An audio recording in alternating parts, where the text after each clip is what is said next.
Hi, everybody. Good afternoon. Good evening. It is time for our show that we like to call the MoreJoy Media presents. Well, we've been calling it the Food and Beverage and Events Show, but maybe we'll start calling it the Small Business Bazaar Show. Y'all think about that, and we'll get started here momentarily.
Hey, everybody. Good evening. It is the 7 o'clock witching hour, and we've got the lovely Lisa Marie. Hi. We've got the superstar ramrod, Billy Riley. And Hi, myself, Billy. Hey, Lisa. Welcome back. Lisa, how are you? Doing great. How are was you? the beach? How was the It was beach? awesome. It was beautiful. Cool. All right. Now we can say you were in Nag's Head. We can tell everybody you were there. And let me tell you something. You're an idiot. You know what? I was like, what is he doing? I mean, it's like, hey, don't tell anybody where I'm at. I said Solomon's Island. I was mistaken. Oh, and she was actually in Solomon's Island. Dude, do you understand? I do now. Yes, I understand, Billy. We have a superstar on our hands, and so there's lots of stalkers out there. And the drive from Solomon's Island to Nag's Head is stalkerish. That can happen. So, I mean, you can't talk about any of it. Yeah, that's true.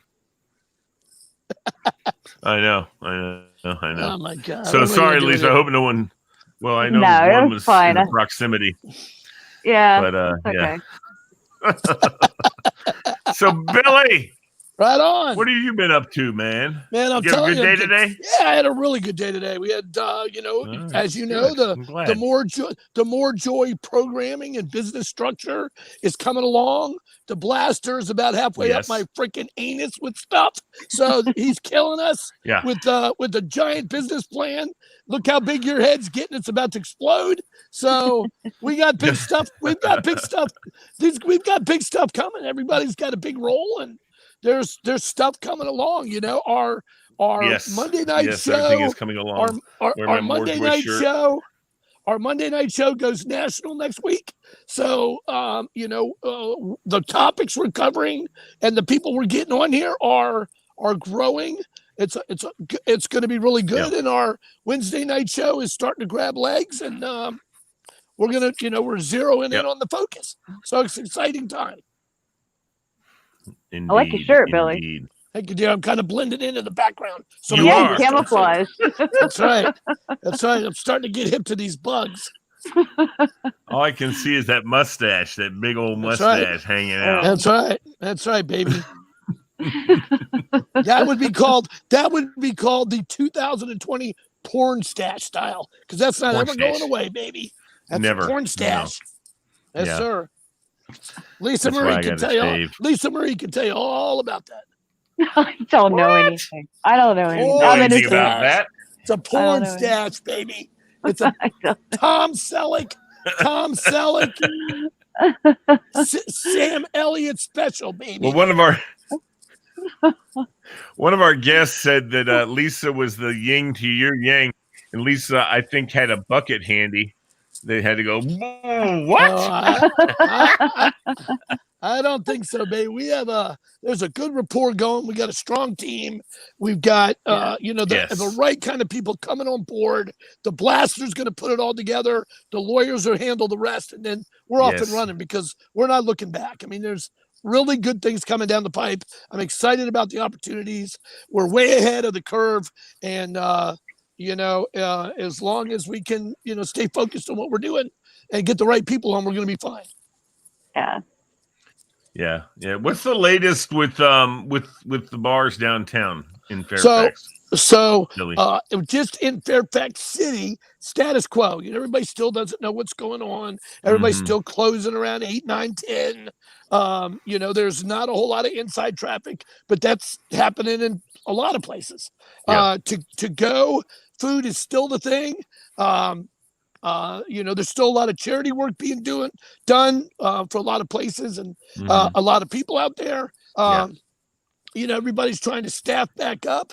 Unemployment is running out. The Congress is being called back in to try to get some kind of new restaurant referendum out there to help these 30 million people that are jobless. And the structure is, Smokey will talk a lot about that tonight, about the new norm, because, our first guest tonight, I mean, Legendary doesn't cover it. I mean, you can wrap the Wolfman, Greaseman, Smash, Surf all into one, and you've got a local Northern Virginia guy that travels to the beach, to the number one bar on the East Coast, the Starboard Restaurant, to perform for millions all summer. The running of the bulls, the excitement, all the things. He's had his pulse on entertainment for 30 years.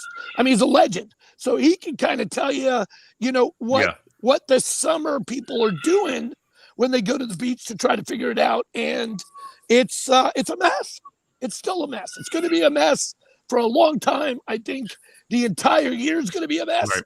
I don't see anybody opening up. I mean, they just sent kids back to school with the word we don't talk about, and North Carolina is already shut down. North Carolina University, 130 cases this week. So, it's unfortunate, but the bars and the restaurants are taking the brunt of it because they are gathering places, and it affects everyone. Everyone's being affected. So, I mean, I'm on the front line of that, and my business is completely affected. Thank God I have really great clients, and I'm going to pivot into a new direction starting tomorrow. I'm all excited.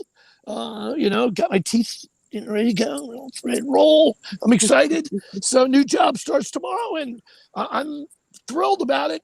But I know where my nights are going to be spent. Still trying to get these people engaged in some things, and everybody's got to throw stuff at the fan until it sticks.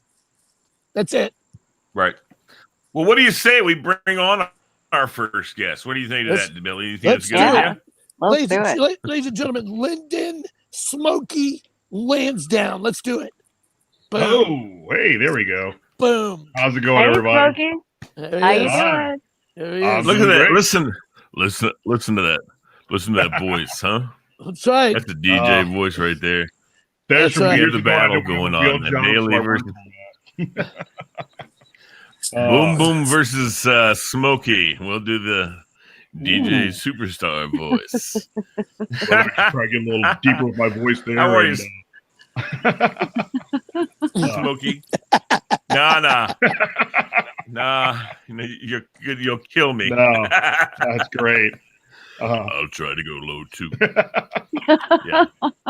So, Billy, good to see you wound up as always. Man, I'll tell you, that doesn't change. That gear does not change, Smoke. I'll tell you, I am so excited to have you on here. You are the face of summer entertainment. You have been. It's now you're into second, sometimes third generations of families that are going to see you. Hey, my pop used to come see me. And you're like, hey, you look great. Bend over. I got the paddle for you too. First it was your mom.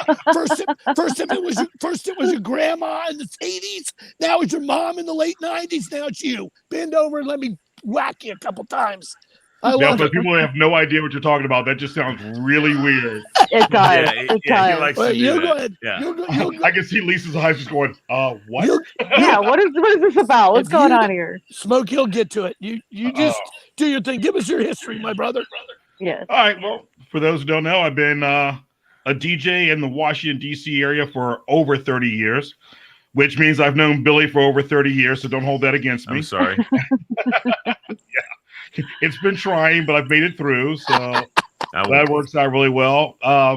DJed all around the Washington, D.C. area, and I also DJ at the Starboard in Dewey Beach, which I've done now for, I think it's my 22nd or 23rd summer.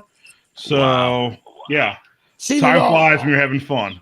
There's Give no us- doubt about it. Give me And give us some of those great Arlington locations. well, let's see. I do the Craft House in Reston, the Arlington Rooftop right there in Arlington. Then I bounce around. I do like the. I always say I go to the highest bidder. So I've done Blackfin.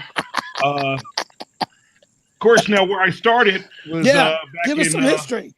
back in the late '80s. First bar I ever worked at was the Bottom Line Saloon in DC, and with Dick Heidenberger and that group. And actually, it was a great time. I got to go back after not being there for over 10 years back in February because this softball league that used to play there all the time wanted me to do their reunion party. And it was like a great reunion to go back to the Bottom Line, see some old friends, have a good time, and get about as drunk as I used to get. So it was pretty good. Always important. Those are the important things. I mean, when someone told me that I could play music I like and drink, what could beat that? It's Yeah. not Nothing. a better job on the planet. And meet women. So that's also really good because I have no pickup line. My entire pickup line is, "Hi, I'm Smokey the DJ," and that's it. And it's That's all worked you for need. 30 years. So, that's great. Wait a minute. Every DJ's pickup line is, "Can I play a song for you?" Right? No, I never did that. I'll play a song for you because some people have really bad taste in music. I didn't want that to affect my night. Yeah. Yeah. Good choice. Oh, If people wait a don't- minute. I don't mind people telling don't- them, "Oh, not that one." Don't have that one with me. No. What people don't understand Yeah, is sorry, I it's didn't his bring that one job. along. It's his job to keep the movement going, the flow, the dance floor active. It's his he job telling? to do that. And somebody comes up and says, "Hey, Smokey, hey, play, The Last Dance, or play, something that doesn't jive." He's got to shut him down. Yeah. No. The answer to that is, okay, I'll get to it. Yeah, right. That That's doesn't where I got happen. lucky is, my girlfriend has never asked me for a song, so I've never had to turn to her and go, "No way that's happening." So that might start a whole nother fight. Yeah, exactly. No, I got you. No, that works out fine. It's like, whoo, she's never asked for a request. We're good. Yeah, now that she probably hears this, now she's going to ask for requests going, "Play my song." So, She's the best. She's the best, by the way. She's she's way too good for me. Absolutely. No doubt I'll about it. concur with that. She's amazing. And I think all my friends will agree with you on that one. Like, oh yeah, way out of your league. So Well, I'll tell you. So, Smokey, during the time that the DJ is become a profession for you, and I mean weddings, and I mean it's your top 5. On the thousands of DJs I know, you're top 5. And tell us what else you have going on during the COVID age, where entertainment's been kind of slow. What else are you doing yourself? Well, I actually became an insurance salesman, so I do insurance for Allstate Insurance, and mostly handling commercial insurance. Which, unfortunately, when COVID hit, it was like no DJ gigs, no commercial insurance accounts because they were all gone. So it was a real slow few months, but things are turning around, bouncing back, and so I'm looking forward to that pushing more. It's funny because I meet people now as like an insurance guy, and I want to say, "Hi, I'm Smokey," because I've said that for so long, and I'm like, "Ooh, that might not jive so well." So let me use the real name for them. But Right. it's as much adjustment. Someone looks at me and they think I don't know my name because I'm like, "Hi, I'm the God, what is it again? Yeah, Linden. And I find that entertaining too, as I run into people. As you know, we have a mutual friend that you guys sit on the same networking group with. And the first time I met her, she's like, yeah, hey, my friend Lyndon Lansdowne's on there. That immediately signals me that she knows nothing about your other life. So I'm like, I go right into what a great insurance guy. The dude's awesome, really level-headed. I mean, and I turn around and I'm like, plot it. Woo! I think she believes it's true. This is great. Right. Oh my God. Yeah, that's the thing. They don't know most of the stories about me, so that's there's nothing wrong with that, dude. You have you've excelled on both levels, and what a great pleasure it is to get down to Dewey and get in there and have you screaming and yelling at people, and everybody that you run into that goes to Dewey, Lisa, or is anywhere down there for any function. He's the guy, and I love it. I mean, I love that I was been a part of that entire ride, and I love that the people that meet him, he's indelible. It doesn't change. What a great Smokey, story. how'd you get started with doing DJ? Well, years ago, I was thinking about getting a real job, and I was sitting in an office going, well, this sucks. So I started working, trying to get on the radio, and did a few stations. While I was doing the small stations and working in radio, I realized how much I liked actually seeing the people in front of me and doing the bar. And I started working in the bar. I started at the bottom line, and I went through, did Rumors downtown, so many different places all in the area. I don't want to start naming them, because if I forget some, then I'll get a call from somebody going, "You didn't mention my bar." So yes, you will. Yeah. And just I realize how much of an enjoyment I have when you can see the people reacting to it. If they're having a good time. You see them, sometimes they're not dancing, but they're tapping their toes and they're bopping and singing along to the songs, and that means a lot to you. It's like, okay, they're into it, they're having a good time. Seeing the people that have hooked up because they were dancing to my music, I'm thinking, hey, I'm probably responsible for half the kids in DC. Yeah. Personally. And Billy's responsible for the other half. Yeah. Hey, watch it. Hey, you're the bartender. So. Yeah. I'll tell you what. Before Tinder, there was Billy and Smokey. We were live tendering for people. Oh my God.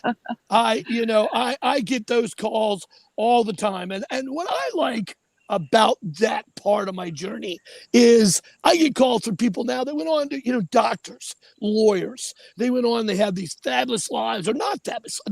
But it's always come back to, dude, that was the best summer of my life. Or thank you so much for, just always calling me out or saying nice things about me or recognizing me. People don't understand that we do that.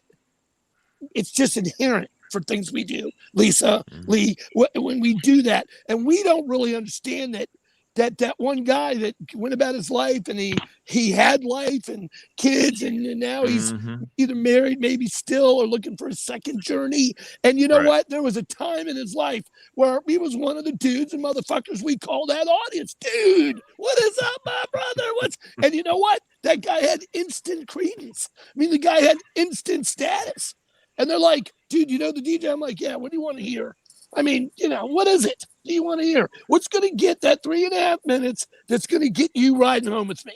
And then I'd walk up, drop a 20 in a GM, and my song was coming on next. End of story. Yeah. Well, Billy, you were talking about going with something like the third generation and things. And I can think about some of the people where I was DJing when they met the person they ended up being married to. Right. And then all of a sudden their kids are coming in to the bar where I'm DJing it now, and they're like, oh yeah, they're legal to drink now. And I'm like, whoa, what the heck? It's like, I remember when your mom and dad hooked up. I mean, fell in love. And hooked up, yeah. Yeah. I was there when you were conceived. Yeah. Which is a really good chance that that occurred. Yeah. I mean, a There really were good some chance chances, that occurred. definitely. Oh my God! Yeah. I can tell you that. Well, Go ahead. Go ahead, Smoke. I was gonna say to Smokey, having done weddings and stuff myself, I love the fact that people are out there and I'm guiding them through what they're doing. And like, especially my favorite thing to do is be the first person to call Mr. and Mrs. So-and-so.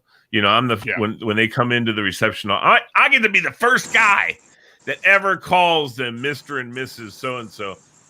That's always super kick-ass. I tell you what, I always love when I'm doing a wedding and it's from someone who says, we want you to do our wedding because you were the DJ when we met. And it does so like pull it all together. It's like, hey, they met, they had a great time. They want me to DJ their wedding, to be a part of it. And then you see them, like I said, 20 some years later, and they're still together. They've got kids. You meet their kids. I keep telling people it makes me feel like I'm their crazy uncle. I love on Facebook when it's in school and I see the kids from the people whose weddings I've done, like going to school. I'm like, I'm watching them from afar grow up. And it's just a great thing to have happen. And Facebook and Instagram has tripled that for you. And you're very active on there socially, and we follow all of your back and forth and your needs, and it's an amazing part of the journey. My favorite part now is when I have people and they'll come up to me and go, dude, about the weekend of Thanksgiving, dude, no stories about this. Hey, you don't remember me from that one time. and I'm like, dude, drop some cash. I'll forget instantly. Let's say this. I have a great memory, but I know what not to say. That's exactly right. That's right. But I can forget about it really quick. You know what? Andrew Jackson has a certain amount of memory that helps me forget. And, but Benjamin, let's just talk about how much I can forget with a Benjamin. I don't even know you. What do you mean, remember? Tell about that story. I don't even know who you are. But see,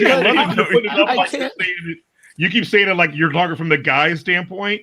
Oh, no. Women have a lot of things they want me to forget, too. That's right. I'll tell you. And, because I can see Lisa's got that thought going like, ooh. That's right. See, I'm thinking, Lisa there might be a couple of things. I don't know.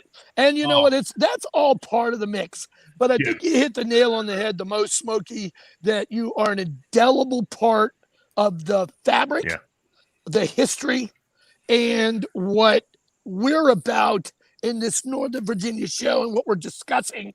And you're as petrified as I am, because I'm watching people like Dick Heidenberg and his two sons bust their ass to try to make sure that they're maintaining the empire. I watch Monty close down a $700,000 month, $1 million month to make sure that everybody in the city gets tested.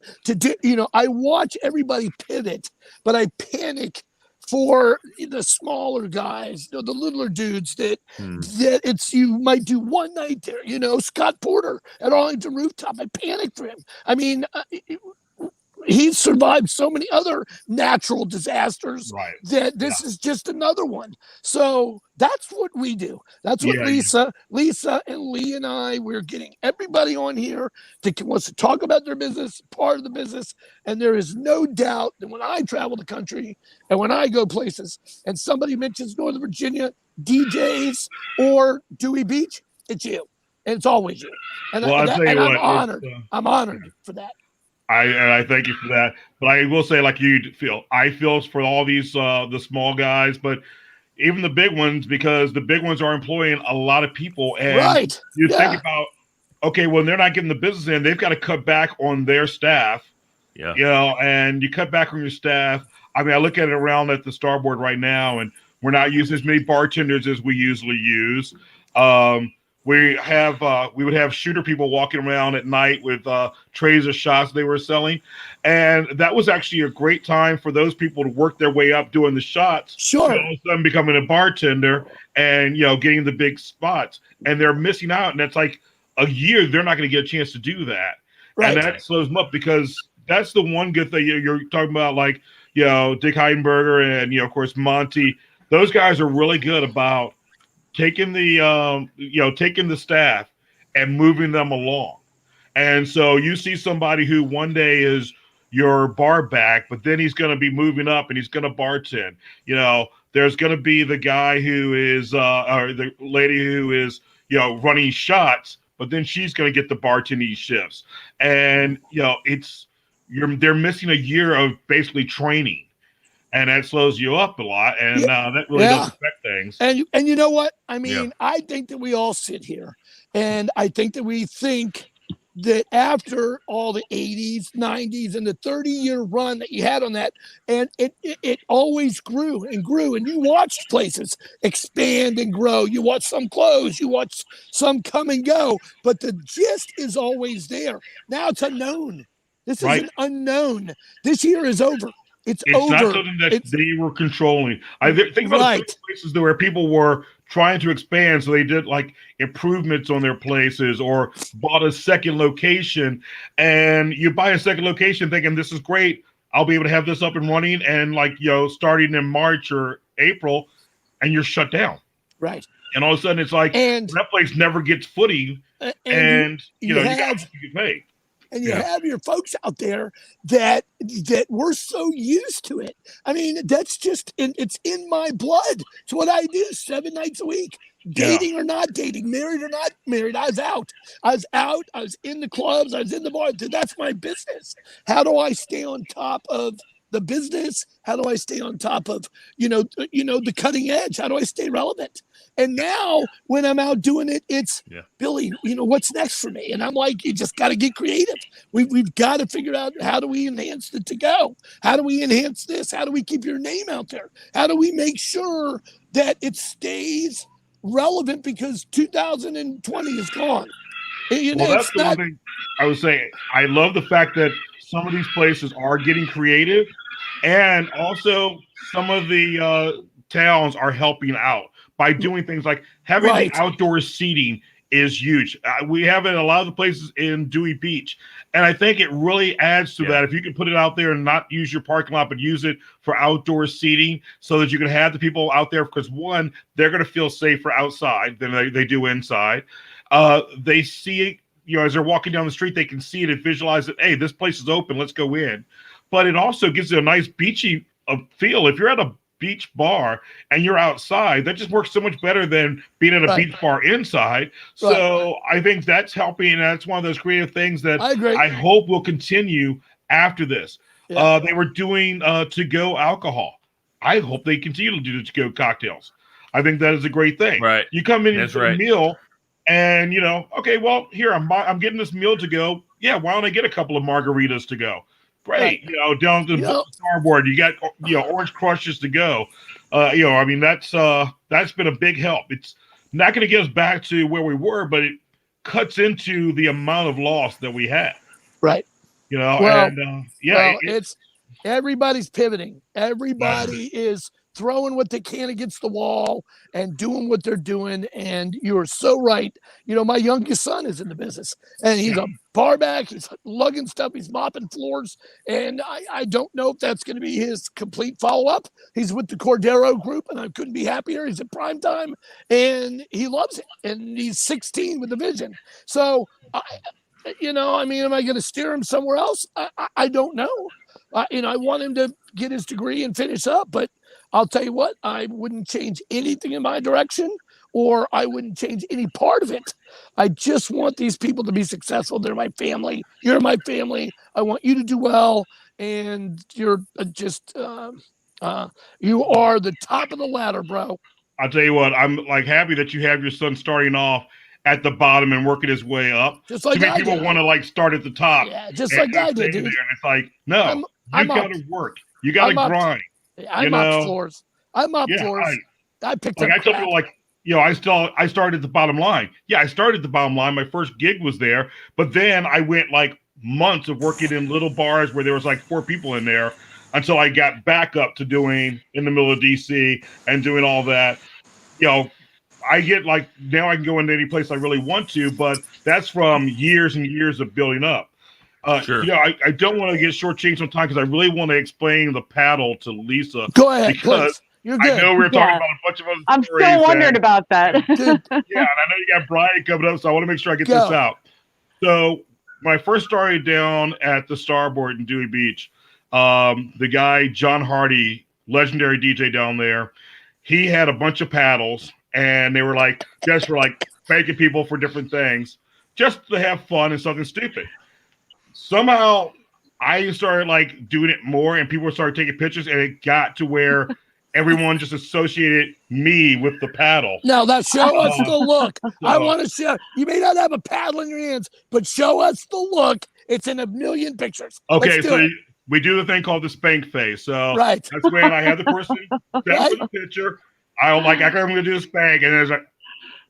And I tell you, the reason I do that crazy face is because I want everybody that looks at that picture later to know this was just having fun. This isn't anything like, oh, I'm trying to make the girl. So, like, yeah, if a husband sees it later, he's cracking up. In fact, the number of times people have bought in their like girlfriends to go, hey, it's my girlfriend's birthday. Can you give her a birthday spank face? Right. Or I give for the bachelorette parties. Or we also do it for like your first time in Dewey, so we initiate you into Dewey. And so this goes on. I will tell you my favorite one. It was a lady who was having her 80th birthday. And her daughter and her dad bought her. I mean, her daughter and her husband came over to me, bought this lady, sweetheart of a lady, 80 years old, and I got a picture of me giving her this smoky spank. So you spanked an 80-year-old woman? 80-year-old woman. It was you did so that funny. On the T-shirt. A couple weeks after that, she comes up to me and she goes, hi, do you remember me? And I'm like, how do you forget that I spanked an 80-year-old lady? Of course I remember you. Without a doubt. Gee, no, I spank 80-year-old women 5-6 times a day. Now, it was a little weird when I had to, like, talk to my girlfriend's mom and explain why I had she's like, what's with all that paddling? I'm okay. But which is funny because my mom saw the pictures and doesn't think anything of it because she's known my crazy DJ she knows her son. Yeah, but like, my girlfriend's mom was just like, okay. So your first time you come to Dewey, you come into the DJ booth and I'll give you a smoky spank. All right, I can't wait. I am definitely bringing you there for that. I am telling you we're going. We're going to go there for a couple I days. want pictures of that one. Oh, my goodness. I tell you what. It's world famous. It's weird. It's not. Dewey isn't Dewey like it usually is this year, but we're still having as much fun as we could possibly have with it. And with that smoky spank, there was a person there yesterday, a guy having his birthday, and he was not having fun. He was not going to do anything. He just wanted to keep it nice and quiet. One of the bartenders told me about it. So I usually I don't come out of the booth with the paddle, but I came out of the booth with all his friends around and spanked him in front of the entire bar and with our mask on. So, just so everyone knows we're safe. But yeah, it's just all about having fun. And you should have brought pictures of that. I would love to see the picture of that in action, Oh my god. I should have had the pictures of that. I'll make sure I sent you a couple. I'll send you the 80-year-old lady. Send me the one with the 80-year-old lady. I gotta see that. I think that it's time for Smokey for you to launch the Smokey Spank page on Facebook. And I would put every picture and Instagram, every picture that's the spank face up there. Well, here's the thing. I started doing the on Instagram. I would do the hashtag Smokey Spank, but on Instagram, you get some people that were like checking it out because they saw Spank, and I was getting some weird friend requests. And I'm just like, whoa, no. That's a whole nother career field right there, Yeah, it was like. I have a question for you, Smokey. Have you ever had anybody give you a smoky spank? Yes, I have, and it's funny. this friend of mine, he brings his wife to me every year for her birthday. I give her a spanking, and her birthday happens to be close to mine. So when my birthday came up, she came in and she gave me a spank. So I have that. Nice. And also one of the bands down at the beach, Kristen and the Noise, the lead singer, Kristen gave me a spank. So I have been spanked twice. Actually, probably a couple more times too, but that's a whole other story. That's another show. It's another show. It's another show. That's yeah. Maybe you can come on Wednesday with us. Yeah. That'll be it. Yeah. Yeah, that's just there's so many stories to go with that paddle. It's amazing. It started off as like a ping pong ball paddle. Now we actually have one that is it's like the sorority paddle. Like a frat one. Yeah. So we have that. It's a fraternity paddle for sure. Yeah. It's unbelievable. So it's like you're joining the fraternity when you take that one. So that is definitely one of the things. I mean, that's the thing. There, it started just as a little joke. I knew it was getting serious when there was a bachelorette party that came up to me and they had their little booklet of things they had to do. You know, like the bachelorette has to get this song played, or she has to do this dance, and one of the things in there was she must get spanked by Smokey in the DJ booth. you finally made it when you're on the bachelorette list. That's when I knew it was becoming popular. Right. I'm sitting at a bar maybe a year or two ago. And it's a big group of us, and we're kind of kicking it around, doing that middle-aged band thing. And, we're still, gathering crowd. It's good time. And I hear the table next to me, and it's a bunch of young 20s and everything. And the girl and her boyfriend are talking. They're all doing this, and they're like, you know what? My mom used to talk about this dude. And I'm like, immediately, and we used to do this great thing in Dewey Beach. And I got my first Smoky spank, and I almost spit my drink out. I was like, oh my God, it is now reoccurring again with a whole nother. It's legendary. And I'm, again, just another piece of the journey that we're going to be talking about on this show. Honored to have you, Smoke. Thank you very much. Yeah, definitely. Yeah, listen, and if anybody wants to get in touch with Smokey, Smokey the DJ on Facebook and SmokeyTheDJ.com, folks. And don't forget to like the show. Soon, coming soon, the SmokeySpank.com. Yes. Right. That's That'll right. be it. Gotta have to do it. And don't we'll forget have to start that up. That'll be great. And don't forget to like the show and share it so that this gets around. And we're really excited about the things we're doing. And Smokey, we're going to bring you back from time to time to let us know how the year ended up, and talk to us about how it's transforming, and what does next year look like. Oh God, I'm hoping next year we double down on the party. Right. That's our key. Is we're gonna get through this. We're going to get through this. All of us together, we will get through this. Right. And when we get through it, 2021, we're going to party like it's 1999. That's how we're going to do it. It's just going to be tear it up the entire year, all love and happiness, and let's get through the year. Right. Amen. Well, that's right. You're totally the man. You're legendary. I was honored to get you on the show. Only took me 3 months. And, I appreciate you keep dishing me off. Forget it, Riley. But I want to just say that, your wonderful, beautiful girlfriend, you and Beth, everybody in the process. It's been my pleasure to bring you to my two co-hosts. And I'm happy to meet them both. That's great. Yeah. And thanks for coming on the show. We're excited about, where we're headed with things. And you're always welcomed, and check in with us. Oh, well, heck, I'm going to stick around because I want to hear Brian talk next. Good. And we'll bring you on. We'll bring you on at the end. We'll have everybody on at the end then if you want to stick around. That'd be great. That sounds great. All right. right. Well, let's shift gears, everybody. Thank you, Smokey. I'm going to put you in the back and you can take a listen to everything we're doing. I appreciate you. Listen, guys, it's time to shift gears a little bit because Brian's going to talk to us more about, what is the marketing trends in this age that we're in it's got to be a challenge. And so the next guest we have, go ahead, Billy, introduce this guy. So Brian Bishop, I met in the mid to late 80s, working for a company. And Brian's going to talk about it because it's historic in Washington, D.C. marketing. He and his business partner arrangements with Steve Winter and Kenny Freed, and their legendary mentor, Charlie Brotman, who's got more history in Washington, D.C., sports marketing. He was the voice of the Senators. And I don't want to, I want Brian to talk about it, but Brian and I became very good friends.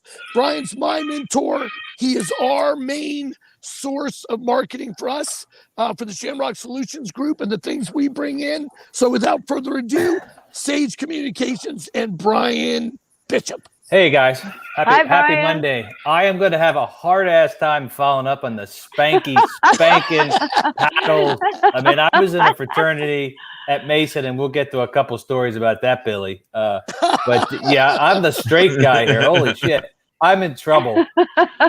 Billy's going to talk over me. Lisa's just going to laugh, and I saw you giggling. Like, no one else can. No. I'm kidding. Brian, no one else can see. I can see Smokey, for instance, right now. Nobody else can see Smokey. I can see him. I could see you just giggling, and I can see that look at your face. Yeah. Oh, my God. What the hell have I got myself into? Yeah, I was enjoying Smokey, and I think he was just getting started, so I think he does need to return. And first of all, thanks for having me on, and congratulations. I know we're going to sort of talk about what's marketing here, and what you guys are doing is finding this forum to get out there, and you need to differentiate yourself, and you are. You do this show Monday, you do the Wednesday. I think the Wednesday one is really, Billy talking about dating is like, the whole other spectrum. Lisa's the cordial one here about, she's going through 10 dates before she gets intimate with the guy. And Lee's just up there going, what the hell am I doing here? So, but yeah, I want to say you guys are on to something, and it's fun to be here. I'll give you my thumbnail of where I came from and how I came to be. And as Billy mentioned, a couple things. I'm originally from Hershey, Pennsylvania. My dad worked for the chocolate company. So I wanted to get out of the sort of small town. I loved it there. My parents are still alive and around there. I was looking at colleges, and I discovered George Mason as this up-and-coming school. I didn't want to go a big city, but I didn't want to go small town where my dad went, my brother went. So I came to Mason, but of course, like, all kids, I had no idea what I wanted to do. I grew up playing soccer and basketball and sports and chasing girls and, all that good stuff. And I got to school, and I'm like, all right, I need to figure out what I want to do. So it took about 2 years. I read an article in Sports Illustrated about what a sports information director does.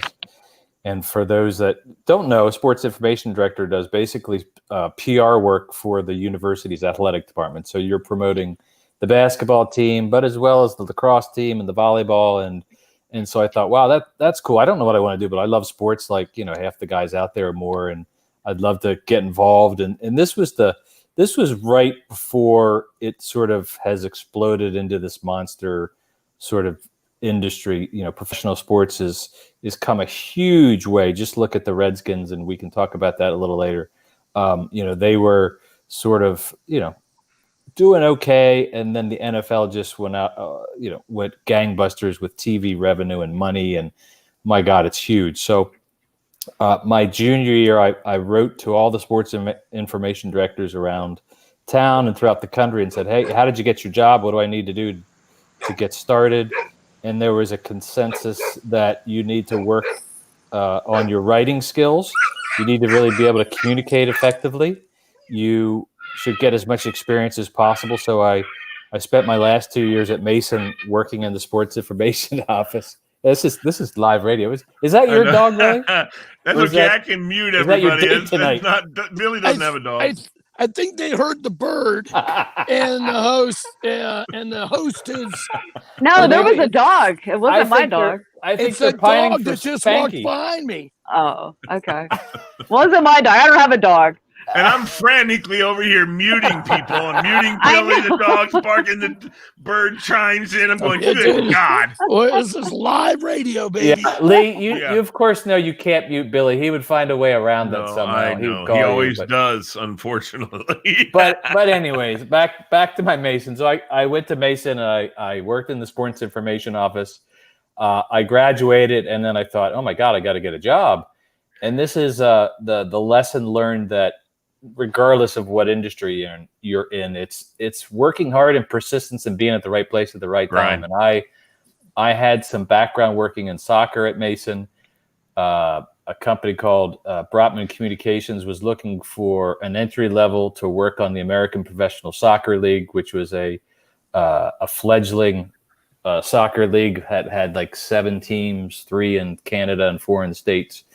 And I got hired to be the account executive, which would be the entry level position there. And I worked my ass off for that year. I would work every weekend. I would take a fax machine home. You guys remember fax machines? I had to take a fax machine home every weekend, and I'd work the games. And some of the games are like 7 o'clock on the West Coast. So, but as Billy said, the Brotman of Brotman Communications was Charlie, who's absolutely an incredible human being, as well as a consummate professional. And as Billy said, legend. He worked every sports angle in town back in the day, and he started in radio, Lee. He was a broadcast major at the University of Maryland, and he became the PA announcer for the Senators, and that snowballed into everything. Every presidential parade.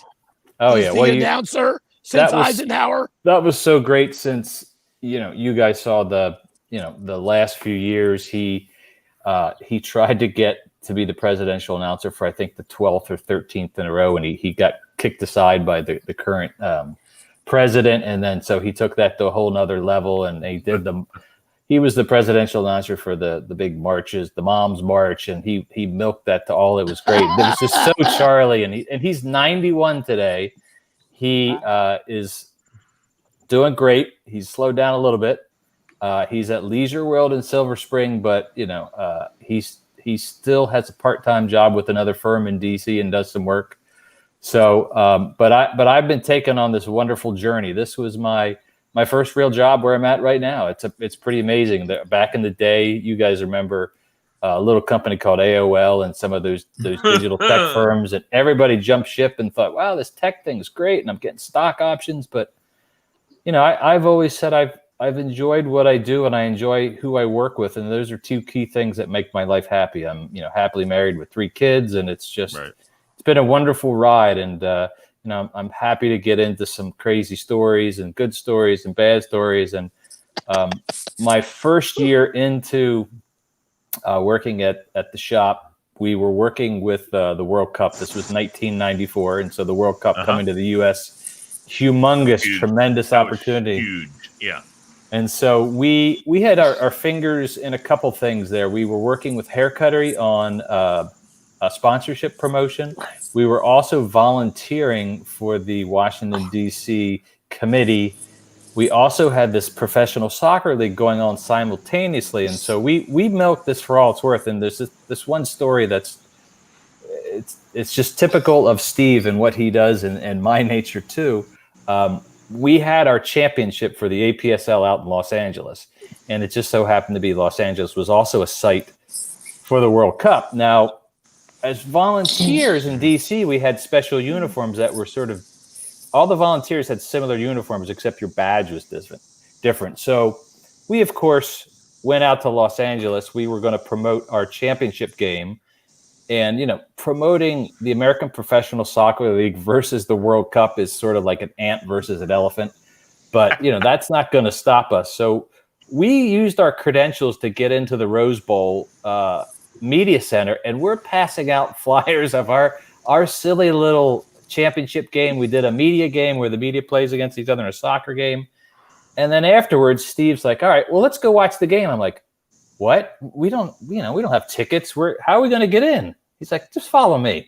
So we walk up to the top where the press box is, There's only like security and officials there. There's no one in the stadium yet. It's like Brazil versus Sweden or something like that. And we just walk right out of the press box, walk into the stadium, and we're the only ones sitting in the stands. And I'm panicking to death, thinking we're going to get caught, we're going to get arrested, they're going to go throw us in jail. And Steve's like, "Oh, no, don't worry about it." We took off our uniforms and we watched the rest of the game there. So Steve Winter, when I first started my journey in the early 90s with these guys, always said something to me that always mattered.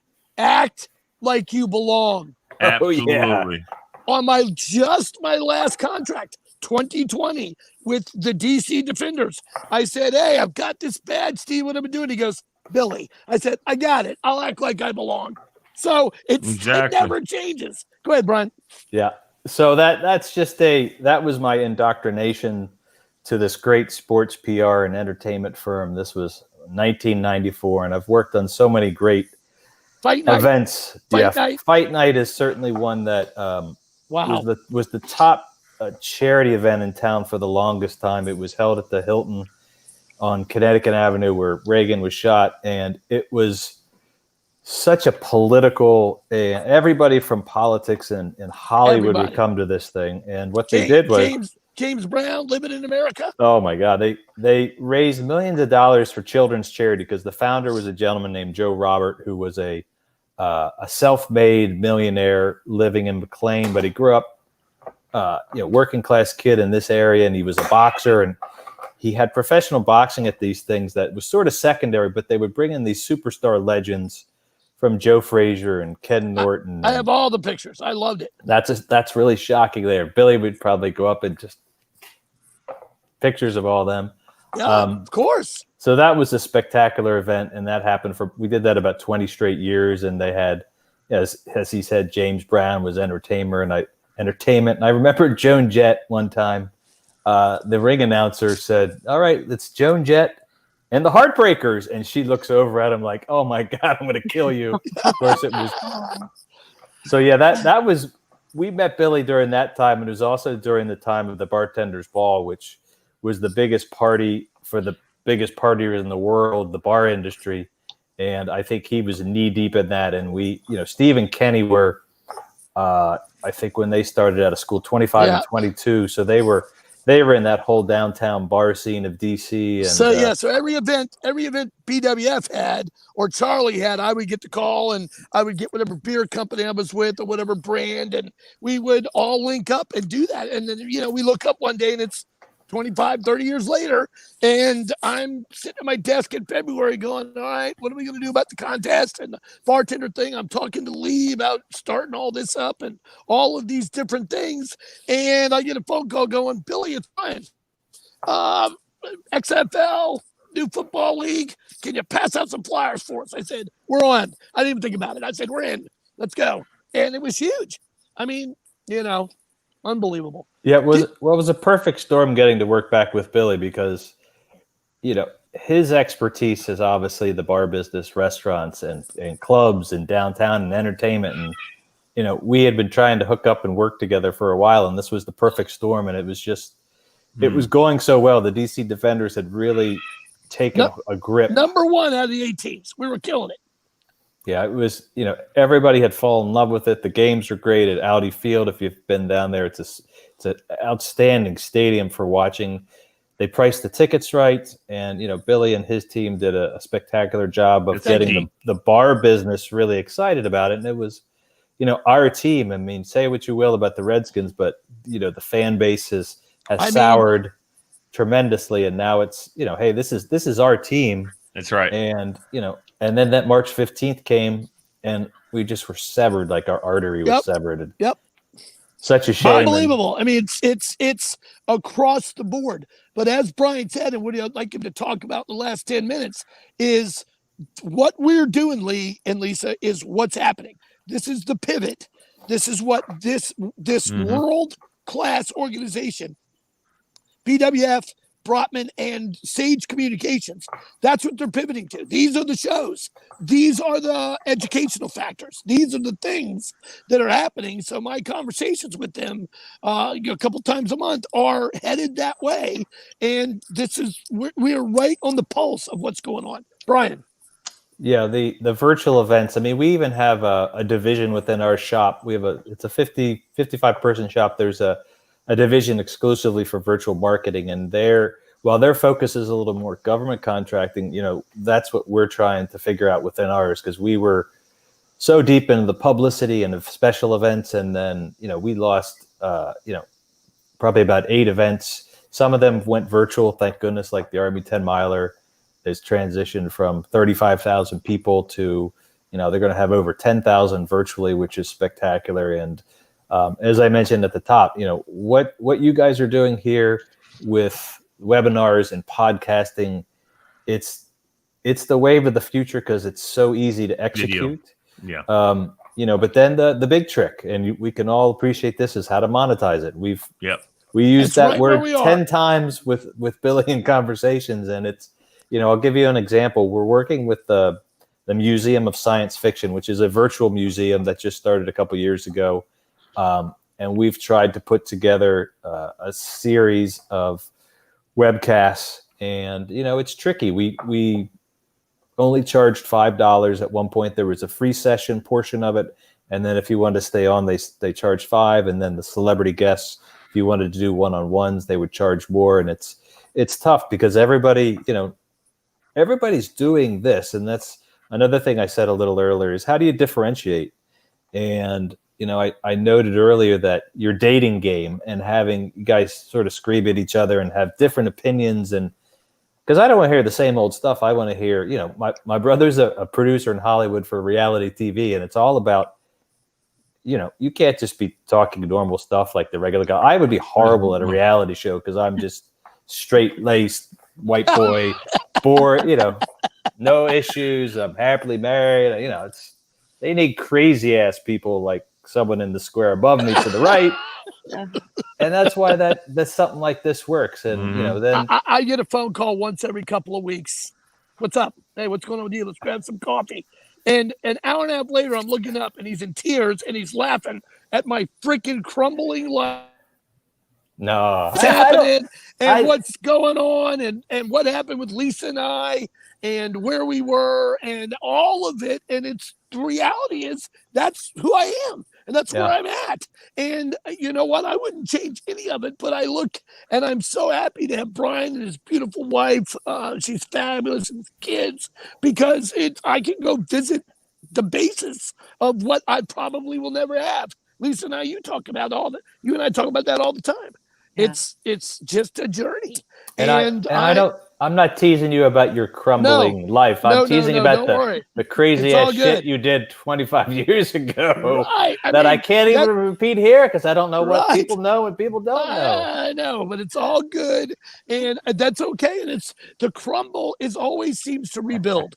It always seems to grow and come back and be a big part of things. And I wouldn't be Shamrock, Fastest Bartender, anything we do wouldn't be anywhere without BWF. And you guys always being a part of just a great balance and a work ethic. And we're honored to be a part of it. Always. Well, as Smokey was saying a little earlier, and you said, Billy, 2020 is pretty much shot. It's dead in the water, but what are we going to do in 2021? And it's not going to go back to normal. It's absolutely going to be different. And that's where you have to adapt.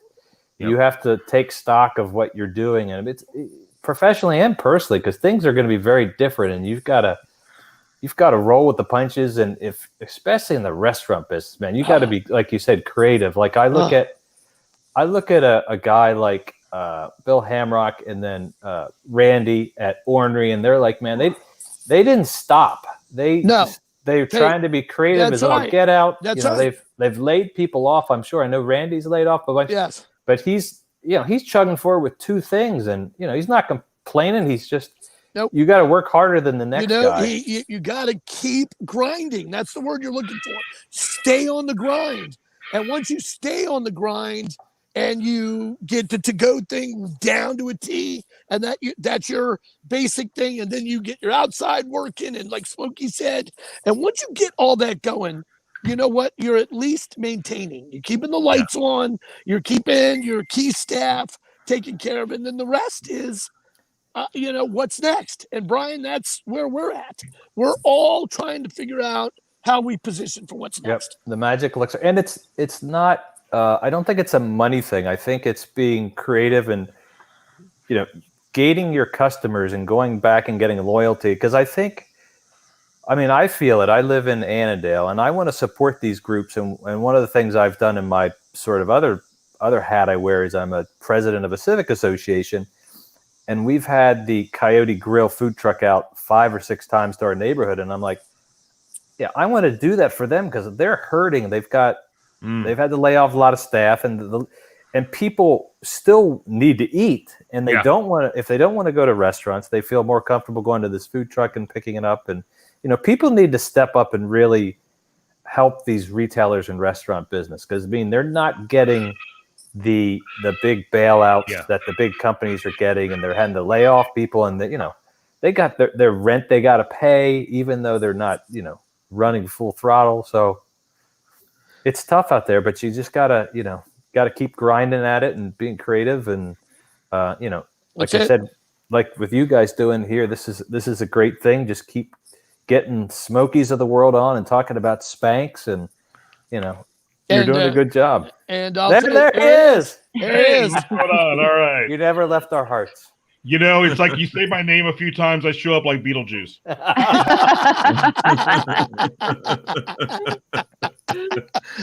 right.